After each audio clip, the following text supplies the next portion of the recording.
Merci. Nous passons maintenant à un autre sujet de 7 sur 7, la guerre d'Algérie. La guerre d'Algérie s'est terminée il y a 20 ans. 20 ans, c'est loin. Pourtant, la semaine dernière, une enquête du journal Libération sur la découverte d'un charnier dans une petite ville des Aurès, cette enquête a déclenché une véritable tempête. Même si personne, ou presque, ne récuse aujourd'hui l'existence de tortures, d'exécutions sommaires, dans les deux camps d'ailleurs, au cours de cette guerre, la mise en cause de l'armée française dans cette affaire a prouvé que l'Algérie était loin d'être sortie de la mémoire des Français. Non, et puis dans le cas de Kenchla, il faut ajouter qu'il y a l'importance du charnier qui choque. Près de 1000 corps ont été exhumés à ce jour. À ce stade, on ne peut pas parler de bavure, on ne peut pas parler d'actes isolés. Il s'agit de massacres organisés. En Algérie, on a comparé le charnier de Kenchla à ce qui s'était passé au Radour-sur-Glane. Et ça aussi, c'est une comparaison qui choque les Français qui ont été victimes de ces massacres dans la dernière guerre. Alors, pour les Algériens, c'est l'armée française qui est en cause. Voire, s'interrogent certains témoins, est-ce qu'il n'y a pas eu d'autres massacres? Pour le savoir, d'abord, nous sommes rendus en Algérie et Didier Schilt est allé enquêter pour nous à Kenchla. Renchla, aujourd'hui 60 000 habitants. C'est là qu'eut lieu la première attaque du FLN, le 1er novembre 1954. Un officier français tué, le lieutenant Darnaud, qui donnera son nom à la caserne. Février dernier, coup de pioche au centre de l'ex-camp militaire pour l'aménagement d'un terrain de loisirs. Un premier squelette apparaît. Depuis, on en a retrouvé 984. Mais pourquoi un tel charnier, le plus important découvert jusqu'ici en Algérie? Pour les anciens combattants, les Moudjahidines, c'est parce que le camp français est devenu un véritable centre de tri et d'interrogatoire à partir de 1956. Certainement, après chaque défaite de l'armée coloniale, elle se penche sur la population rurale, elle la ramasse, elle la ramène ici, au deuxième bureau, où elle est torturée, et les parents ne revoient plus ces gens qui viennent ici. Vous pensez, vous, que tous ceux qui ont été torturés ici, et toutes celles qui ont été torturées ici, ont été liquidés ensuite? Je ne dis pas toutes ou tous, mais je dis la majorité. Parce qu'il y avait le deuxième bureau, il y avait le fameux DOP, et puis ils ont assemblé toute cette région sur une distance de 4 km, qui était barbelée, entourée de fils de barbelés et bien sûr de sentinelles de partout, et personne ne passait, c'était une zone interdite.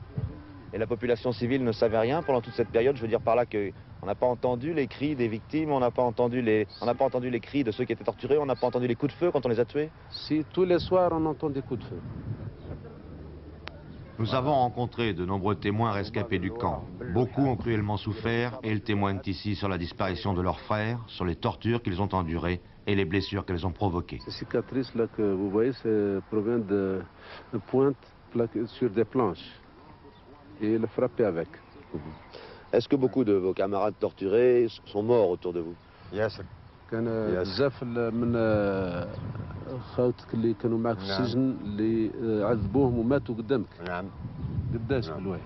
ماتوا الساعة قدامي 6. Là on a vu 6 morts devant lui. Ces deux femmes sont veuves de guerre. Elles affirment: nos maris officiers ont été torturés au camp où ils ont disparu. Nous-mêmes avons subi toutes sortes de sévices. Le mari de Madame Kefif a été capturé dans le maquis des Aurès. Il a été interné et depuis elle a essayé la famille de le voir, mais il n'a jamais été question de le voir. Elle est formelle que son mari est resté ici jusqu'à sa disparition définitive. Et selon vous, qui a fait ce massacre? Les militaires, les civils, les gens de la DOP, qui? Écoutez, parce que les gens de la DOP, ils les connaissent bien, ils sont en civil, vous les voyez tantôt en civil, tantôt en militaire, vous ne pouvez pas les savoir. On connaît quelques-uns, c'est renommé, par exemple, il y a un qui s'appelait Garcia, c'est un renommé de la torture, c'est un gaillard qui pèse, je crois, 90 kilos ou plus. Est-ce qu'il y a aussi certains de vos frères algériens, entre guillemets, certains frères qui ont participé à ces massacres? Est-ce qu'il y a eu des traîtres algériens aussi? Peut-être, il y a quelques-uns avec eux. Il y a aussi des traîtres avec eux. Et des pieds noirs aussi, il y en a eu, non? Oh, il y en a beaucoup. Il y en a, ils sont bien connus.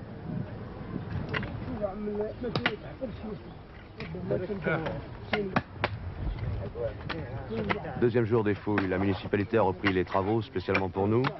Et ce matin, en quelques heures, 7 nouveaux cadavres ont été découverts.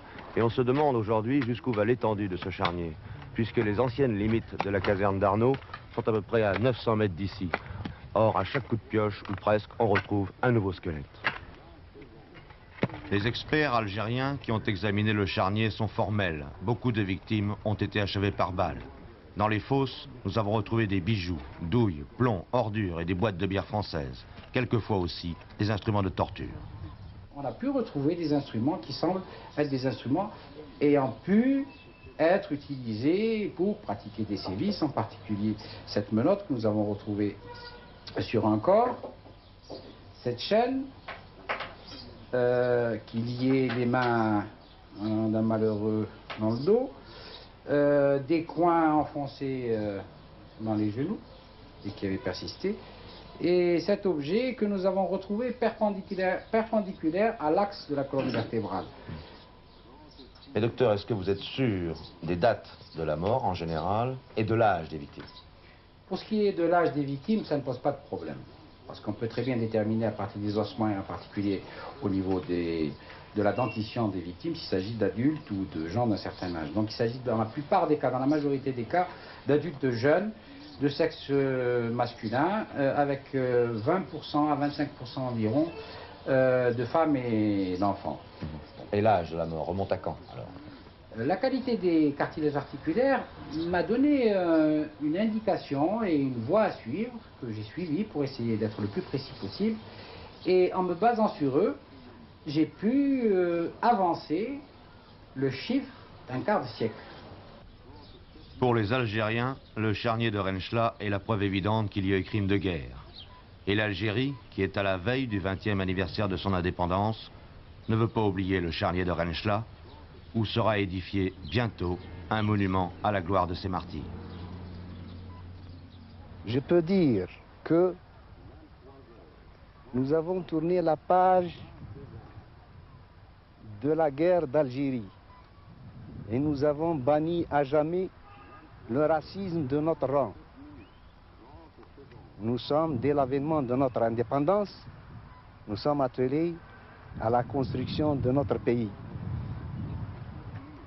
Ceci dit, il appartient à l'opinion française et au gouvernement socialiste de la France et à la France, pays des libertés et de la démocratie, de prendre ses responsabilités en ce qui concerne ce charnier.